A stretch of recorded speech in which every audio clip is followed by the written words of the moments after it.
Bonjour.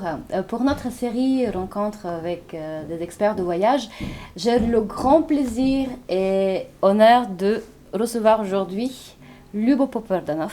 Bonjour Lubo. Bonjour. Donc Lubo est le fondateur d'un tour opérateur bulgare, Odyssey In, basé à Sofia, qui va fêter l'année prochaine 25 ans d'existence. C'est ça. C'est cela. Et Lubo, non seulement est le fondateur de ce tour opérateur, mais il est le pionnier du tourisme responsable en Bulgarie. Je ne connais personne qui connaît la Bulgarie dans le moindre détail comme Lubo. Il connaît ce pays dans le recoin le plus éloigné, le plus secret. C'est quelqu'un qui est passionné et un vrai connaisseur de la Bulgarie. Ce que je dis n'est point exagéré. Alors, aujourd'hui, nous allons parler de tourisme responsable. C'est notre sujet, n'est-ce pas? Oui, bien sûr. Tu vas nous donner un petit peu ta vision et quelques exemples et comment tu vois l'avenir du tourisme en général. Voilà, c'est les grandes Un lignes. vaste programme, n'est-ce pas? Bon, Lubo, alors, qu'est-ce que c'est pour toi le tourisme responsable? C'est un tourisme où on va vraiment essayer de protéger et de toutes les ressources dont on a hérité. On a hérité avec nos enfants, en sorte que ces ressources, on puisse les laisser aux générations futures. Donc que ce soit des ressources naturelles, que ce soit des ressources culturelles, un patrimoine culturel, que ce soit un patrimoine immatériel aussi, parce que les traditions sont un patrimoine immatériel. Et donc de les protéger et afin de vraiment que dans le futur on puisse continuer à utiliser ces ressources et continuer à développer ces ressources, leur potentialité, garder cette potentialité et faire vivre ces ressources autrement. Ouais. Grâce aux gens. Voilà, grâce à une activité, parce que c'est une activité, le tourisme est une activité où on est tous bien d'accord que bon, il y a les touristes, il y a les professionnels dans le voyage. Mais notre but comme agence réceptive, parce qu'on est une agence réceptive, c'est surtout de développer un tourisme qui est respectueux de cet environnement et qui développe ces ressources d'une manière cohérente. Afin vraiment de rendre ces ressources accessibles, sans dire on ne va pas faire ça ou on ne va pas faire ça. C'est-à-dire qu'on n'est pas là pour mettre des barrières, mais pour ouvrir des fenêtres, mais d'une manière responsable. Tout à fait. D'ouvrir des horizons, aussi bien pour les Bulgares ou bien pour les étrangers, parce qu'on aime notre pays, c'est notre manière de valoriser notre pays. Voilà. Donc, responsable. Responsable, exactement. Et puis, nous, tous les deux, on a discuté quand même pas mal de cela, et tu me disais qu'effectivement, ton but aussi, c'est d'inspirer les gens, de booster une activité supplémentaire, par exemple la création des maisons d'hôtes. Toi, tu es à l'origine de tout un réseau, même de maisons d'hôtes. Tu as quelques exemples, voilà. Donc, c'est-à-dire que nous, avec notre activité, on essaye d'inspirer les gens, vraiment de leur donner des idées, des approches différentes. On essaye de créer des opportunités. Donc, on va expliquer aux gens comment créer une maison d'hôtes. On va ensuite les mettre en réseau. Parce que le réseau est très important et le réseau, il y a un effet du réseau, on se sent plus à l'aise si on n'est pas tout seul. Dans un village, imaginez les villages des Balkans qui sont perdus, l'État ne connaît rien, ne fait rien pour ces villages. Si les gens sont dans des réseaux, dans différents villages de Bulgarie, de petites villes, ils partagent le même esprit. Donc déjà, ils se sentent plus à l'aise. Ensuite, on essaie de leur emmener des touristes. Effectivement, on essaie de les faire vivre. On essaie de développer leur capacité humaine. Donc on va leur apprendre que les touristes s'intéressent par exemple au tissage, ils s'intéressent à la peinture peut-être, ils s'intéressent à la cuisine, ils vont vouloir peut-être faire la rakia ou le vin, parce qu'en Bulgarie, on fait le vin à peu près partout. En Bulgarie, on est un pays de vin.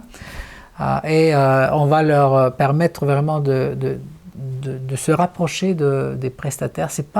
On ne veut pas développer la relation du tourisme, du service touristique, c'est plutôt l'accueil. On veut vraiment mettre le point sur l'accueil et sur le partage. Et on veut développer un réseau où les gens vraiment travaillent parce que ça les inspire et ça les passionne. Ce n'est pas pour l'argent, mais c'est aussi pour partager et pour rencontrer. Et c'est une manière de faire rayonner notre destination, de développer notre destination d'une manière humaine. Que ça puisse faire bénéficier beaucoup de monde. Oui. Donc nos exemples dans lesquels on a vraiment beaucoup investi déjà, c'est ce réseau qui est le réseau d'Égypte. On a beaucoup investi dans la création de la profession des accompagnateurs en montagne, dans laquelle on a été dans toute cette action qu'on a menée sur plus de 15 ans. On a vu la participation du ministère des Affaires étrangères de France. Nous, on a apporté beaucoup de moyens aussi de notre côté.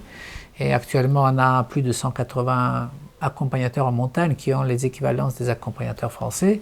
On a édité un livre sur une Bible de la montagne. Déjà 3 éditions, c'est vraiment un document de référence qui montre qu'est-ce que cette profession que les Bulgares ne connaissaient pas et qui n'existait pas dans les lois en Bulgarie. Donc on a fait du lobbying comme opérateur privé, c'est-à-dire, et pour cela aussi on avait créé aussi une association. Donc l'association suit aussi ce même cheminement. Oui. On a aidé un monastère, on donne parfois des moyens à des chambres d'hôtes pour améliorer leur habitat, leur qualité de service. Et on les aide aussi dans le marketing. Et là, c'est des actions qu'on fait parce qu'on sait très bien qu'on ne peut pas ne pas participer dans ce développement. Si on veut avoir un réseau de qualité, des services de qualité qui correspondent à nos attentes et aux attentes de nos clients, ben, il faut s'investir dans tout ça. Et il faut s'investir avec toutes les ressources qu'on a et surtout notre cœur, notre temps et notre capacité professionnelle. Emmener des experts si c'est nécessaire et vraiment tisser de tous les côtés vraiment le produit. Et pour nous, c'est aussi une manière de créer le produit. Oui. Parce qu'on a créé un produit qui est artisanal. Donc ça, c'est de l'artisanat. C'est fait avec nos mains, avec nos esprits, avec nos cœurs. Donc c'est un produit dans lequel on croit fortement. Et je pense que c'est un produit qui correspond exactement à la démarche et aux attentes des gens du 21e siècle. Donc ce n'est pas le produit, le fordiste, le tourisme fordiste où les gens arrivaient en avion et ils arrivaient en, on va dire, bateau de croisière. Je ne suis pas contre les bateaux et les croisières. C'est un tourisme qui correspond au développement de la société d'aujourd'hui, où les gens sont de plus en plus individuels. Ils vont regarder de plus en plus dans leur propre ambition, dans leur propre ego. Ils veulent recevoir de chaque vacances quelque chose de unique. Exactement. Voilà, parce qu'on est déjà tous uniques. En Europe, on est 650 millions de personnes uniques qui se comportent comme des personnes uniques. Et pour ça, il faut créer un produit qui est unique. Et je pense que là, on n'a plus la chance de faire du copy-paste. Donc vraiment, il faut faire de l'artisanat. Et je pense que le produit artisanal a beaucoup de futur. Parce que artisanat, qui dit artisanat, dit authentique. Oui. Donc je pense que là, et ça crée de la synergie. Donc nos partenaires, chambres, monastères, adorent ce qu'on fait. Et nous, on adore ce qu'il fait. Et je pense qu'on échange un amour et une émotion. Et je pense que quelque part cette émotion, elle se transmet vers les gens qui viennent nous voir et qui se sentent heureux de voir que ça existe. Parce qu'ils ne supposent pas que dans un pays des Balkans, perdu dans les Balkans, les gens ont une telle, relation d'amitié, parce qu'il y a de l'amitié là-dedans. Et je pense que c'est ça qui fait aussi, donne les chances à ce produit, et à cette manière de présenter la Bulgarie autrement. Oui. Elle est cohérente avec son fondement, sa base. La base, et cette base, donc, c'est l'environnement, c'est la nature, c'est le paysage, c'est les gens qui sont dans cette nature, c'est le patrimoine. Là, on est dans cette maison Kovačevica, c'est un patrimoine culturel, un patrimoine national, entre autres reconnu, village d'art et d'histoire. Donc, tout ça existe d'une manière très harmonieuse. Oui.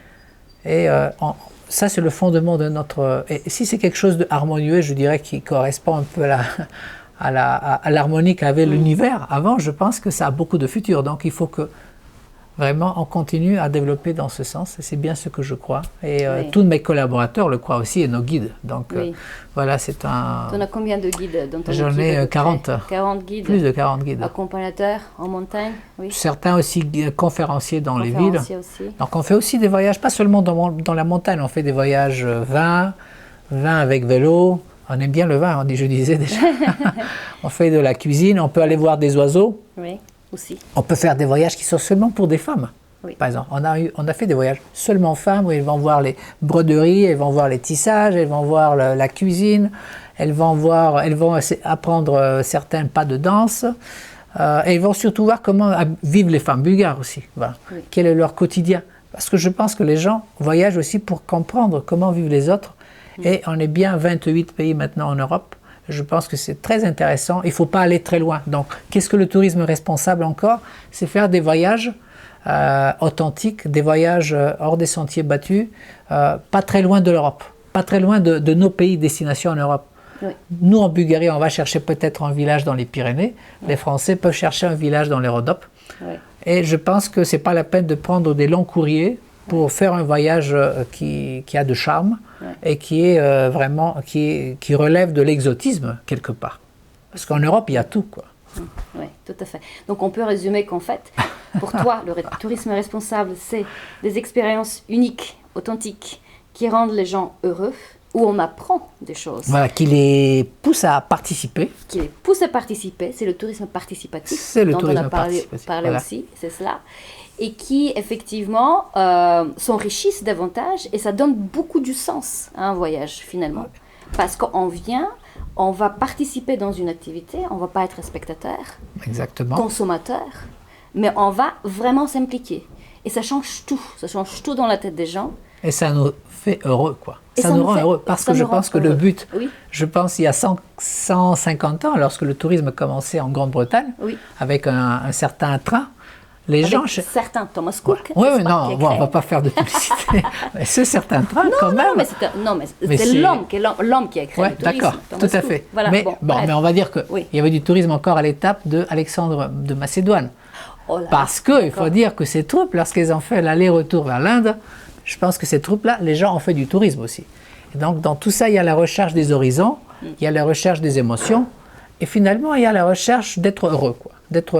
Parce que il y a des gens qui se sont heureux qu'à travers le voyage. Je pense que le voyage, c'est la meilleure université, il n'y a pas de doute là-dessus. Donc, si on veut vraiment apprendre le futur, c'est seulement, je pense bien en voyageant qu'on peut faire ça, quoi. Oui, exactement. Et moi, j'aimerais bien finir notre entretien sur quelque chose que tu disais aussi, que le but aussi d'un tourisme comme ça responsable, c'est de préserver pour faire perdurer. Et toi, tu es un exemple vivant, pratiquant, parce que nous sommes aujourd'hui dans ta maison, à Kovačevica. Kovačevica, je dis juste rapidement, c'est un petit village... nulle part de l'univers, dans les Rhodopes de sud-ouest. Rhodope, c'est un grand massif, le plus grand massif bulgare. C'est la montagne de Orphée, quand même. C'est la montagne d'Orphée. Je te remercie de l'avoir signalé, exactement. C'est pas n'importe quelle montagne. C'est un tout petit village. Il y a combien de personnes? Il y a 40. Voilà. Le reste, c'est des gens comme toi, qui amoureux de la montagne, amoureux de ces pierres, vieilles pierres. Et tu as, en fait, reconstruit cette maison de quasiment rien. De rien, voilà. Mais en respectant à la lettre. Voilà. À la lettre. C'est-à-dire le style local, les matériaux et tout. Oui, on a été cohérent par rapport à la tradition. Oui. Et je pense que c'est vraiment... cette manière d'agir dans la restitution de cette maison doit être aussi notre démarche par rapport à la manière de laquelle on regarde le futur du tourisme. Oui. On doit reconstruire l'idée du tourisme. Oui. On doit nous poser la question pourquoi on voyage. Oui. Qu'est-ce qui est au fond du voyage? C'est vraiment la recherche de l'inconnu, c'est la rencontre des gens. Et ce n'est pas le service, voir comment sont les assiettes, comment sont les couverts, etc. Donc il y a quelque chose de spirituel. Le voyage, c'est une industrie, mais c'est une démarche spirituelle au fond, à la base. Et si on redonne le côté spirituel, on a toutes les chances de rester dans le tourisme, de rester, parce que sinon, on voit très bien que l'industrie, les technologies vont plus ou moins mettre un peu de part et d'autre les opérateurs, les agences. Le client a accès à tout. À toute notre industrie, à tous vraiment les éléments de notre réseau, quoi. Et si on veut rester, il faut être cohérent avec notre base. Il faut créer des produits qui ont du charme et qui ont de la gueule, on va dire. Et qui ont vraiment de l'identité. Et l'identité, ça se fait à la manière artisanale, voilà, on va dire, comme ça. C'est ton message final? C'est mon message. C'est ton message final. Il faut croire dans ça. Moi, je crois, je pense que 25 ans, et je pense que je fais le tourisme toujours avec la même émotion. Et je continue à avoir des nouvelles idées. Ça veut dire que c'est quelque chose que je crois. Et je pense qu'il y a de plus en plus de monde en Bulgarie qui partage le même esprit, quoi. Je te remercie énormément, Lubo, de nous avoir accordé cet entretien. Je t'en prie. Les coordonnées de Lubo vont se trouver juste au-dessus de cette vidéo. Et, il fait partie, bien sûr, de The Travel Experts. Il est dans le guide des fournisseurs. Et peut-être tu seras à Top Reza cette année. On va voir. C'est dans un mois, bientôt. Oui. Mais vous êtes tous les bienvenus en Bulgarie. Si vous voulez un service d'expertise, comment redonner de l'identité à un voyage, on est bien là, quoi. Ouais. Je te remercie énormément, Lubo. À bientôt. À bientôt. Au revoir.